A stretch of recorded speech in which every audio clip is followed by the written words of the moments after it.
Hi, welcome to the Times of Israel's Daily Briefing. It is Thursday, August 28th, and I'm Jessica Steinberg. I'm speaking today with U.S. Bureau Chief Jacob Magid. Hi, Jacob. How you doing? Hi, Jessica. Good to be with you again. Good to be back with you again on the Daily Briefing. It is day 692 of the war. As the White House hosted U.S. President Donald Trump's meeting on Gaza, we'll discuss who was at the so-called policy session and what was discussed. We'll also hear from Jacob about his sit-down with a fired State Department press officer and take a brief look at what's been happening in the West Bank over the last week. Stay with us.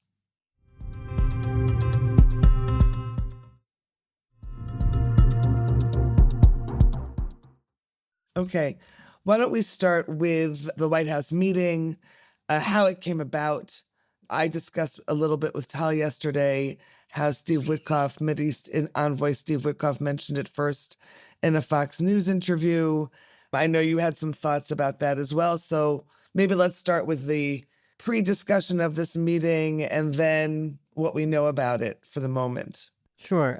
So as you mentioned, Steve Witkoff previewed that this is going to be happening, this comprehensive plan, he called it, that was going to be discussed during this large meeting, is what he said in this Fox News interview on Tuesday. And what we ended up seeing was something a little bit more downplayed, I think, by the White House on Wednesday, where they called it basically, I spoke with one White House official who said this was just a simple routine policy discussion. What made headlines from it was the inclusion of two interesting figures. One was former White House senior advisor and current still son-in-law to President Trump, Jared Kushner, and then as well as Tony Blair, the former Prime Minister of the UK. Two interesting figures. They've been kind of working, from my understanding, speaking to a couple of Arab diplomats, they've been working in the kind of the shadows over the past few months to try to come up with this plan for the day after in Gaza, a post-war management of Gaza plan. And they've been meeting with different stakeholders in the region to try to get support for it. Jared Kushner has met with Netanyahu. He was in Israel in July. And Tony Blair met with Palestinian Authority President Mahmoud Abbas in July in Ramallah, I believe. And what's notable about that is that it indicates that at least Blair, for his part, wants to involve the PA in his post-war Gaza plan, which will likely be an issue for Israel, because if you recall, one of the 5 conditions that Israel set for ending the war is not having any sort of role for the Palestinian Authority in the Gaza Strip. So I assume Tony Blair has been in contact, or definitely Jared Kushner has been in contact with Israeli officials. How they plan to get over that obstacle is maybe anybody's guess. But I think that will be something definitely discussed, because I think Blair recognizes in order to get Arab support from the region, everyone is saying that their condition is to have some sort of PA involvement. They don't want to be seen as occupiers coming in without any connection to the Gaza Strip. These Arab countries want to have PA security forces coming in after they've trained them, which has actually just started in recent months. We've had Egypt confirm that. But again, the key is the PA. So that's the interesting tidbit regarding Blair. It's also noteworthy that what he's very much known for is the Iraq War and his involvement in that. And I think, I don't know if that's the right blueprint for Gaza, because I think what the concern has been is that Israel is getting bogged down in Gaza right now, similar to the way that U.S. troops and others got bogged down in Iraq, thinking that it was simply something they could get total victory on or occupy and then simply hand over. That ended up being a much more difficult scenario in Iraq, and hopefully won't be the same thing in Gaza. But that's Tony Blair and Jared Kushner. That they were in the White House meeting. Someone who came slightly before, which is noteworthy, was Ron Dermer, and the strategic affairs minister, very close to Netanyahu, and he held meetings at the White House with senior officials, some of them who were involved in the policy meeting shortly thereafter. And it just shows how close the relationship between the U.S. and Israel is on this issue, that basically similar with the hostage talks, where basically the U.S. has taken every Israeli position over the past few months in terms of whether they want a partial deal, a comprehensive deal, that this seems to be the case also with the day after plan that the U.S. is trying to put together. I think I would still maybe taper expectations a bit regarding how significant this plan is. If you recall, there was also a lot of talk about this Gaza aid plan that never really came about, and they ended up just sufficing with expanding GHF, which hasn't really happened in grand scale yet. We saw the IDF yesterday talk about expanding 1 or 2 new sites for the GHF, but this grand plan that Trump talked about has not really played out. And I think Witkoff might have been getting a little bit ahead of himself by saying we had this major comprehensive plan, because to date, the White House has really decided to rely on Arab partners, on Egypt, to come up with the plan.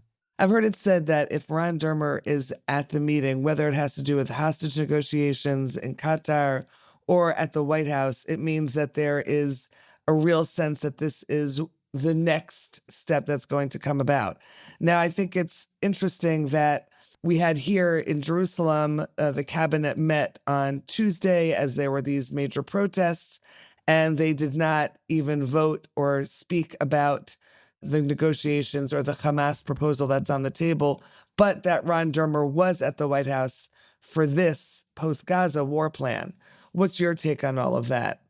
Are we just seeing the U.S. taking a step back from hostage talks? Yeah, I think maybe there might be a recognition or some willingness to accept that currently we need to allow Israel to advance its plan to take over Gaza City. And that in the meantime, let's focus on trying to put together a plan for the day after in Gaza. I also think that Dermer might be going to Washington to keep tabs on the situation and make sure that the Trump administration isn't taking steps that Israel isn't comfortable with, like, for example, possibly involving the Palestinian Authority in Gaza in some way. I think what else came to mind in seeing this play out, and just going back a little bit to the Witkoff interview, is a lot of, it seems like, inconsistencies regarding with what the U.S. really wants to do. Witkoff was asked specifically who is to blame for the current impasse in the talks, or the fact that we haven't had a deal, and he says Hamas is 100% to blame, that they've slow-walked us last month. But then when he's asked about, wait a minute, there was a deal that they actually accepted that's very 98% the same as the one that you proposed several months ago, and now they're saying we're ready, even if they did slow walk you last month. Don't we have an opportunity to actually move forward? And Witkoff doesn't really give a clear answer or address that, or say that he wants Israel to accept the deal. And he actually even seems to agree with the Israeli position, saying that the U.S. position itself is that we're no longer interested in partial deals or phase deals, which is, again, what Witkoff himself was the one putting that forward for the past several months. He then makes this point that we think we're going to settle this one way or another, certainly by the end of the year. But it's really unclear how they plan to do that, because the Gaza City operation is likely to take, I think IDF officials briefed the cabinet saying 4 to 5 months. And even if that's accurate, and somehow that gets you right around to the end of the year, actually a little bit after. But there's still another operation that Bibi's talking about moving forward in the central Gaza camps. And I'm not really sure how that squares with this idea that Trump initially had said 2 to 3 weeks are going to get a conclusive ending. I don't think that's happening, but definitely even by the end of the year, that timeline doesn't really jive with what Israel's talking about. Bottom line, I would just say I think there's a little bit of dissonance between President Trump's repeated frustrations about how this war is dragging on and how the war needs to end. At the same time, there's not a real strategy it seems like, for how to go about bringing it to an end. They're saying major hardline statements like Hamas can no longer be in Gaza, or that Hamas needs to simply give up all the hostages and end the war, but without a real plan for how to do that beyond, I guess it seems like, greenlighting Israeli military strategy, which hasn't proven to bring about success yet. Right. Okay. Let's take a break for the moment. When we're back, I want to talk to you about your sit down with the fired State Department staffer and what's been happening in the West Bank over the last few weeks. So stay with us.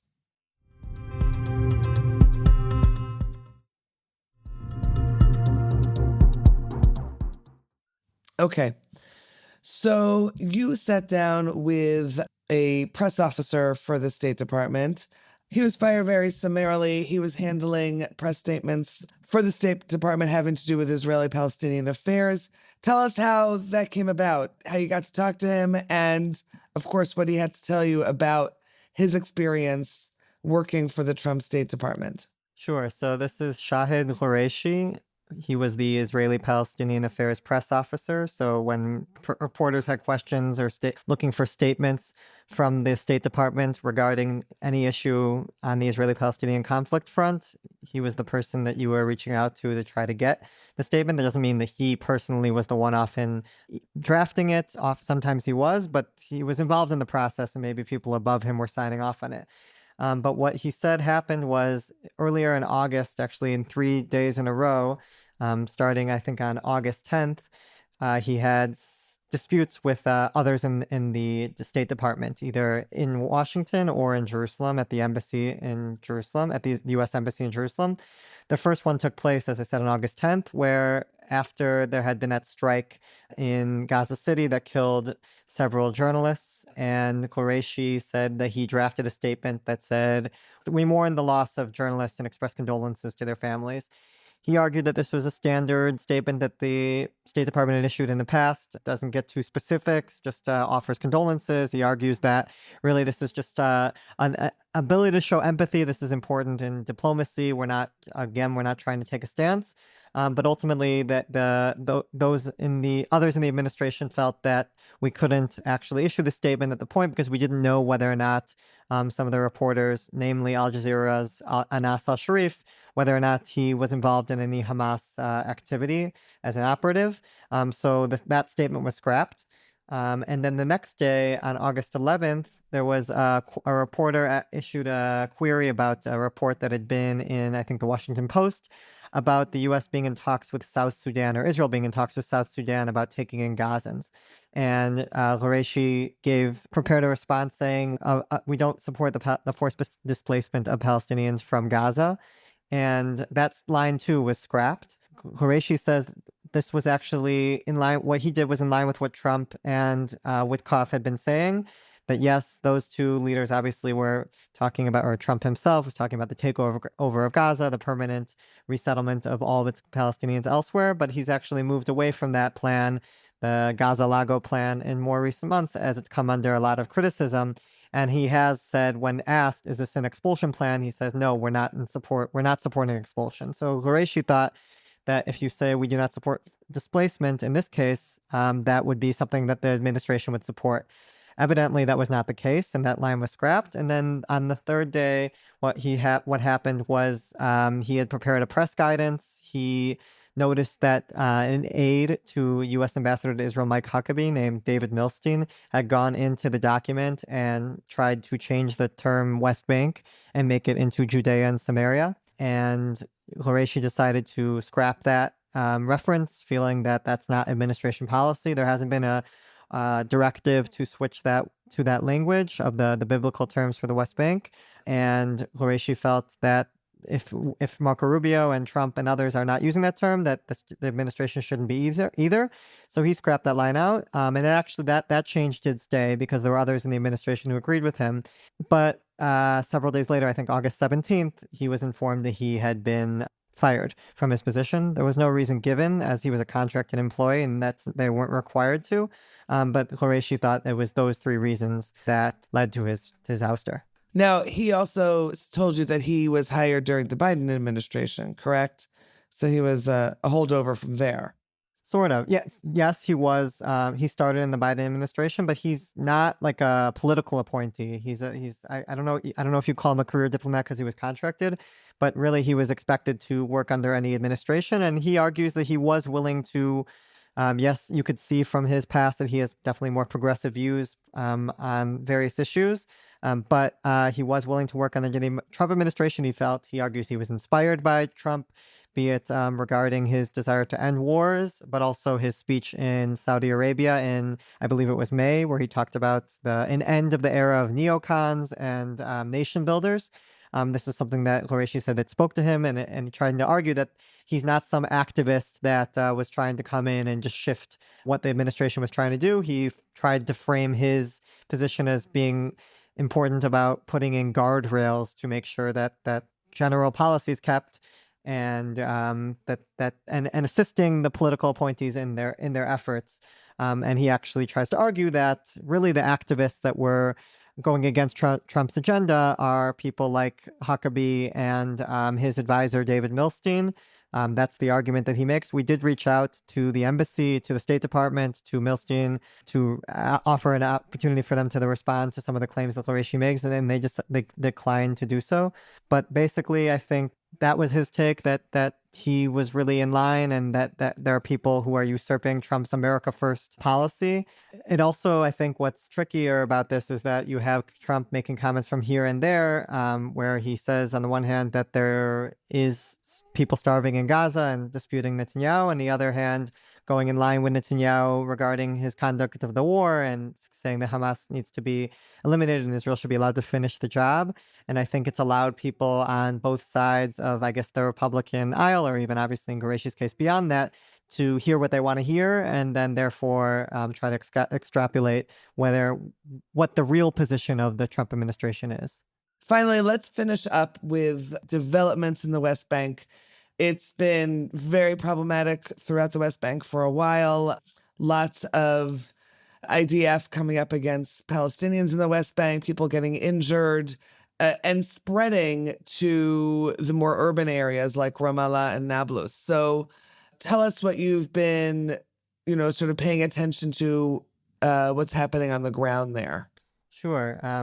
There was a raid in Ramallah that the IDF conducted a couple days ago, where they were focusing on a currency exchange that they said was, they accused of transferring funds to Hamas operatives in order to finance terror activity in the West Bank.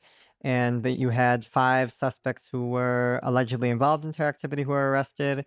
And then, more notably, at least on social media, was the confiscation of hundreds of thousands of shekels in what IDF says was terror funds. That's one angle of this raid, but it wasn't just we're going into the currency exchange office, but also there was a lot of destruction that took place during this raid. You had the Palestinian Red Crescent, say that 14 people were wounded, including 7 who were hit with live fire, while others were injured by rubber bullets, and there was tear gas inhalation. And it said that Israeli forces actually prevented their medics from being able to reach those who were injured. Now, the IDF responded and said that it opened fire on Palestinians who were throwing stones, and confirmed that some were hit without getting into numbers. But as you mentioned, I think it's noteworthy that this is starting to happen more and more in urban areas like Ramallah, and there was another raid the next day in Nablus. And I think it's highlighting an increasingly unstable situation in the West Bank, where not in Gaza, but in the West Bank, you currently have tens of thousands of Palestinians who have actually been displaced as a result of these operations that the IDF's been conducting in refugee camps, mainly in the north of the West Bank, in Jenin and elsewhere, and totally flattened all these different areas. They say it's in order to allow the IDF to easily maneuver there, or prevent terror groups from putting in explosives that endanger troops. That's been a reason for a lot of the damage there. But that's obviously a major factor of destabilizing the situation in the West Bank on the one hand.